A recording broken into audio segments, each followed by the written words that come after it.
E, por último, mas não por isso menos importante, a gente tem conosco aqui o único dos homens entre 3 mulheres, é o Lute Cristóforo. Eu entrei em contato com o Lute e eu até fiquei, assim, um pouco constrangida, achei que ele nem ia me responder, porque a gente não se conhece pessoalmente, as meninas eu já conheço, e todos os outros com quem eu entro em contato acaba que eu tenho alguma vivência anterior e o Lute não. Eu já assisti algumas reportagens dele em algumas, emissoras de televisão, gosto muito do conteúdo que ele traz, e queria te agradecer por ter aceitado o convite, e queria que você se apresentasse para a gente agora, por favor, Lute. Boa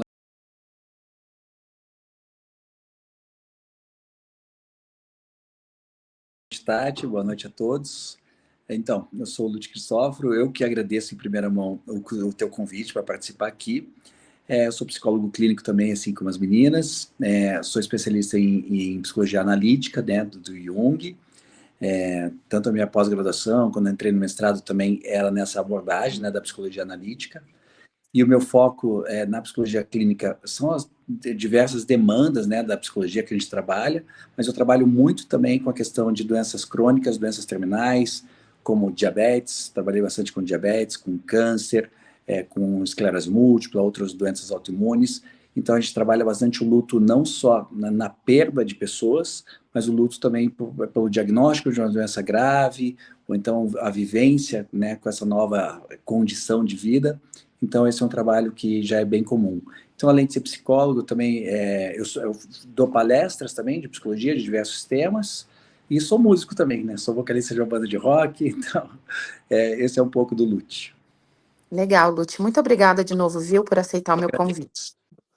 Lute, quando a gente pensa no tema, né, do luto, dentro da tua experiência e tudo, quais seriam as ferramentas ou a forma de acolher uma pessoa que está vivendo o luto, né? É falando sobre o tema, é não falando sobre o tema, é incentivando a pessoa a levantar da cama, deixando a pessoa ficar na cama, né? Eu sei que é muito plural, é muito dinâmico e é muito pessoal, mas dentro dessa experiência que você tem, que ferramentas a gente poderia usar como pessoas que estão constantemente lidando com outras que estão passando pelo luto? Como eu posso ser mais, sabe, alguém que realmente pode colaborar de alguma maneira com alguém especial, alguém que eu amo e que esteja passando por isso? Acho que a principal coisa, Tati, que as pessoas podem oferecer para pessoas queridas, né, que estão passando por esse processo de luto, em primeiro lugar, é oferecer uma presença genuína, né? Oferecer, estar presente com essas pessoas para acolher o sentimento, acolher o choro, acolher o silêncio, muitas vezes, sabe? Então, estar ao lado dessas pessoas já é o primeiro passo fundamental e crucial para ajudar essa pessoa a ser acolhida nesse processo de luto, que é tão doloroso, é tão sofrido, né?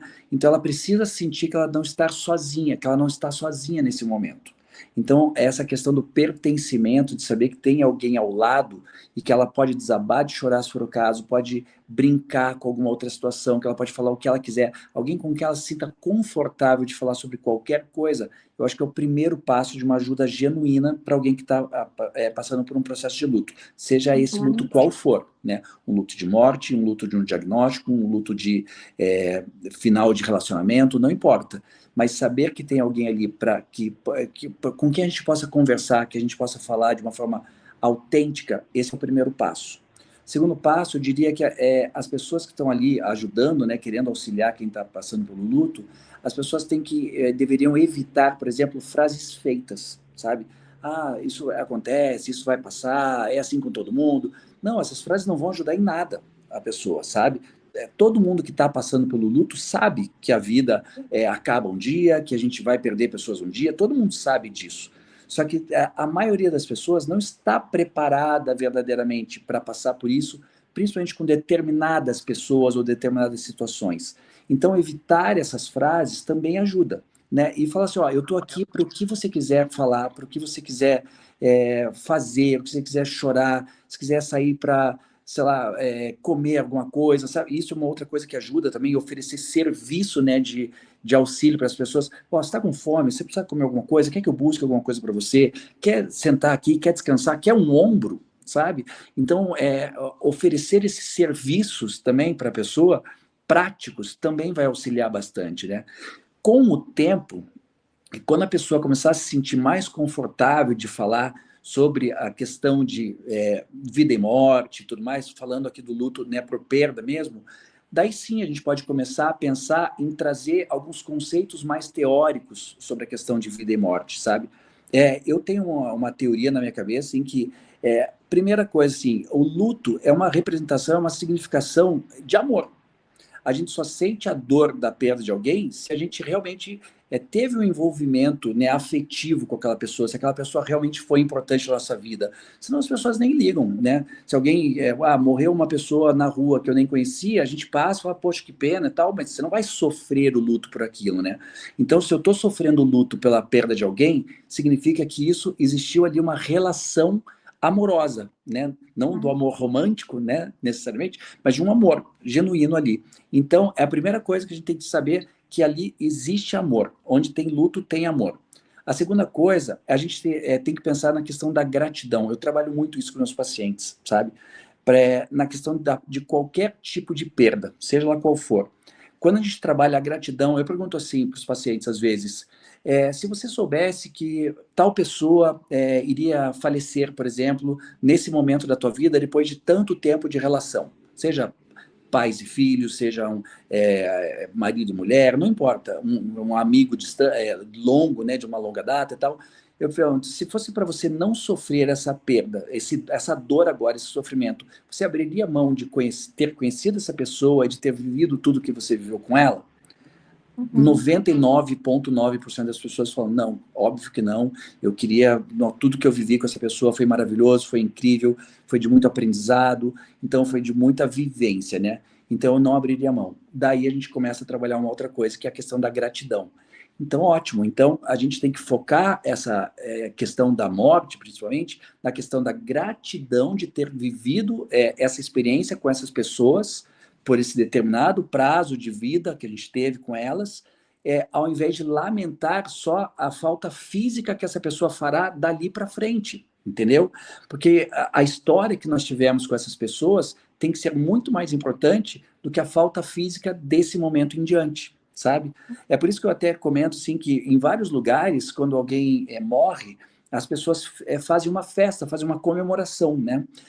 Depois Uhum. do enterro, por exemplo, fazem uma festa ali e tal, porque elas não estão festejando que a pessoa morreu, né? Obviamente, vamos festejar que esse aqui se foi. Obviamente que não é isso, mas elas estão festejando a vida que essa pessoa teve, estão festejando as relações que as pessoas que agora estão sofrendo pelo luto tiveram com aquela pessoa, os aprendizados e tudo mais.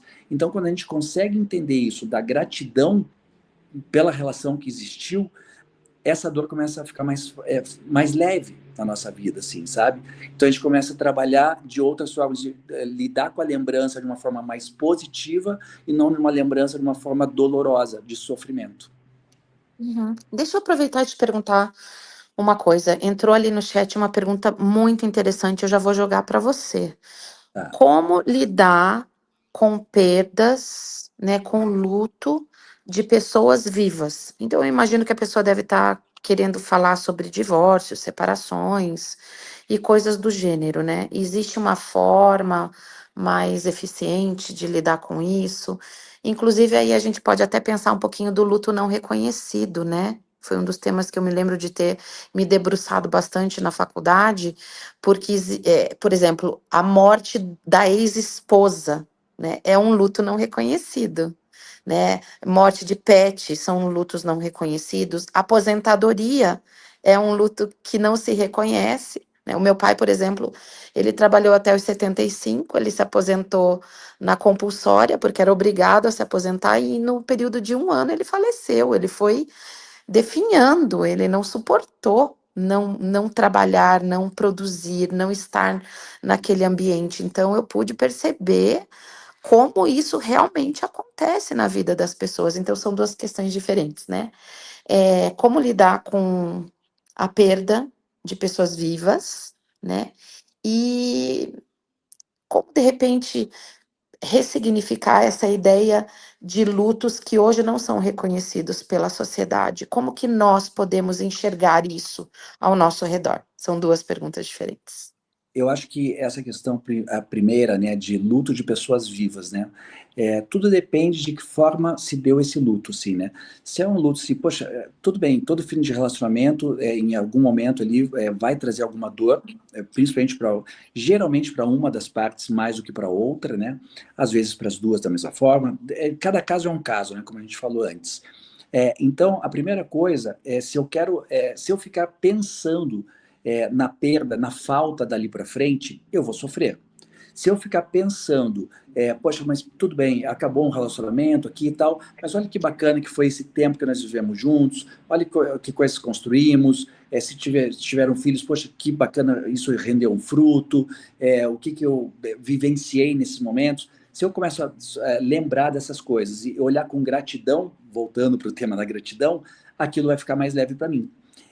E também a gente tem que trabalhar com a questão da aceitação aqui, né? O Jung mesmo falava assim, né? Tudo aquilo que nós resistimos persiste. Tudo aquilo que nós aceitamos se transforma, né? Então a gente tem que primeiro entender que, poxa, acabou um relacionamento, por exemplo, seja um relacionamento amoroso, seja um relacionamento entre irmãos, entre amigos, poxa, acabou esse relacionamento por alguma coisa que não tem como resgatar, isso aqui é um ponto final mesmo, então tá bom, então eu vou focar no que eu aprendi com aquilo, o que eu tive de lição ou de vivência, e vou ter gratidão por aquilo, ao invés de ficar me martirizando e lamentando por aquilo. Aqui me traz também sempre uma outra questão que eu gosto muito de trabalhar com os pacientes, que é a questão da verbalização dos sentimentos, sabe? Porque quando a gente perde alguém, isso é muito comum da gente falar assim, poxa, eu queria ter dito mais uma vez que eu amava essa pessoa, ou que eu tinha orgulho dela, ou da admiração que eu tinha por ela, da gratidão de ser amigo, filho, pai, não importa, marido, mulher. Então, é muito importante sempre, mas isso é mais vivo quando a gente acaba perdendo alguém, que a gente saiba que a gente tem que verbalizar os nossos sentimentos para as pessoas o tempo inteiro, enquanto elas estão vivas. Porque nós nunca sabemos quando é a última vez que nós vamos dizer, que a gente pode dizer eu te amo para alguém, né? E não importa se a pessoa está passando por uma doença terminal, se a pessoa sofreu um acidente, não, às vezes duas pessoas que estão super saudáveis e que se veem todo dia e tal, e acabam caindo naquela roda viva de não verbalizar sentimentos, uma delas pode atravessar a rua, ser atropelada e falecer. E a gente nunca mais vai poder falar. E daí sempre vem aquele sentimento de culpa. Eu deveria ter falado uma última vez que eu a amava. Então, o grande aprendizado, um dos grandes aprendizados do luto, é saber que a gente tem que falar para as pessoas: eu te amo, eu te admiro, eu tenho muito orgulho de ser seu amigo, seu namorado, seu pai, seu filho, o tempo inteiro, todas as vezes. Porque a gente nunca sabe qual é a última vez. Toda vez que a gente se despede de alguém, pode ter sido a última. Entende? Então, acho que essas coisas são muito importantes, assim, trabalhar a gratidão e trabalhar essa verbalização. E o que você comentou também da questão do luto não reconhecido, eu acho que a gente tem que encarar da mesma forma como um luto por doença crônica, doença terminal, doença grave ou pela morte de alguém, porque não é menos importante, né?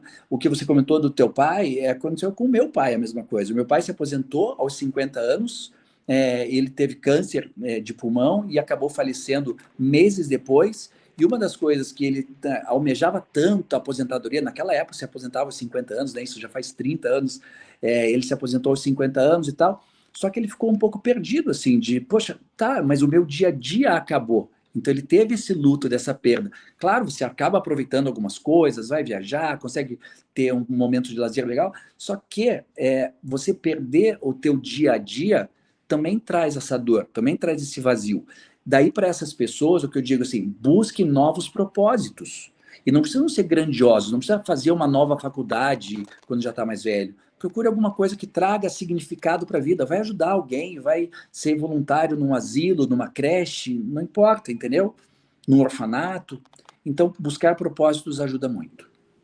Lute, eu quero ouvir a tua opinião sobre isso e aproveitar uma outra pergunta que entrou no chat ali, de uma mãe dizendo que a filha perdeu a filhinha de 4 anos, né?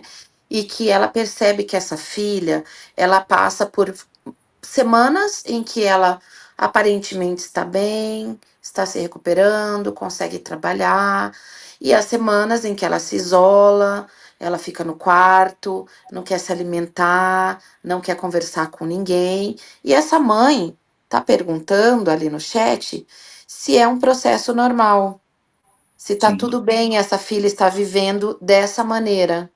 Fala um É, pouquinho sobre isso. é justamente o que nós todos aqui falamos no começo, né, sobre as ondas, né, e desse luto dual que a Ana comentou também antes, que a gente acaba tendo esse sofrimento da perda, é normal, a saudade e a dor, mas ao mesmo tempo a nossa vida precisa continuar. Então a gente tem que partir para uma questão prática da vida, a gente tem que trabalhar, tem que pagar as contas, tem que se alimentar, tem que tomar banho, a vida tem que continuar.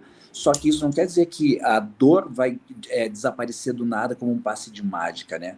Claro que a saudade sempre vai ficar e o que a gente precisa trabalhar, e eu sempre digo que é, é fundamental para quem passa por um processo de luto passar por um processo de psicoterapia, porque ali ela vai poder falar constantemente sobre a pessoa que perdeu, falar constantemente sobre os seus sentimentos, porque se ficar falando sempre isso para as pessoas do seu convívio, do seu convívio familiar ou das amizades, chega uma hora que essas pessoas não querem mais ouvir, não aguentam mais. Acontece aquilo que vocês estavam comentando, que a Camila até comentou, da questão de julgarem como vitimização. E na terapia nunca vai ser encarado como uma vitimização. A gente sempre vai acolher essa pessoa que está sofrendo por isso, independente do tempo que for, vai tentar trabalhar esses sentimentos, trabalhar os pensamentos, para que a pessoa consiga colocar cada caixinha no seu lugar, né? Para que trabalhe o sentimento da saudade de uma forma positiva, e não como uma saudade que sempre traga dor, né? A vida vai continuar, infelizmente ou felizmente, só que a gente tem que pensar, pô, essa pessoa que se foi, iria ficar orgulhosa se eu parasse com a minha vida, se eu não saísse mais do quarto, não saísse mais da cama, só sofrendo? Eu não quero que quando eu falecer, as pessoas parem de viver por mim. Eu não quero que quando eu falecer, o meu filho pare a vida dele só porque eu não estarei mais perto. Eu falo para ele, a gente consegue tornar as vidas eternas no sentimento, no amor, nas lembranças, no nosso pensamento. E assim as pessoas ficam eternas nas nossas vidas. Não precisa ser fisicamente. Isso aqui é só uma parte da vida. O grande resto está todo aqui dentro, entendeu? Então, quando a gente encara isso, que alguma pessoa não consegue deixar o sofrimento, a gente tem que entender, acolher isso, e nada melhor do que a psicoterapia para trabalhar esse tipo de momento dessa pessoa que não consegue sair dessa transe, né, de sofrimento e vida pessoal e vida objetiva. Então ali ela vai conseguir ressignificar melhor quais são esses sentimentos, quais são esses pensamentos. Eu queria agradecer, gente. Nós extrapolamos o nosso tempo, agora deu 1h15, eu preciso finalizar. Mas é que o tema é muito interessante, vocês têm muito conteúdo, e eu queria pedir desculpa se em algum momento a gente teve que atropelar um pouquinho a resposta.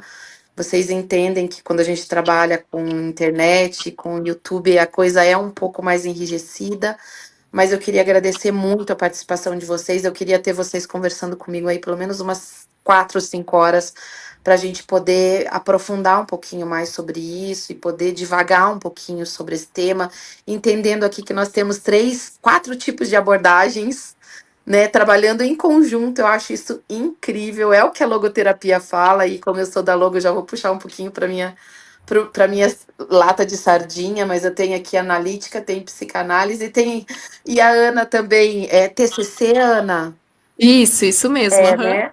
Então, assim, eu acho de uma riqueza isso que a gente está trazendo aqui, sabe? Eu acho isso incrível, eu agradeço muito por vocês aceitarem o convite. Mais uma vez, desculpa por qualquer inconveniente. Aí a questão aí também de quedas, isso não dá para ouvir, às vezes acontece, tá bom?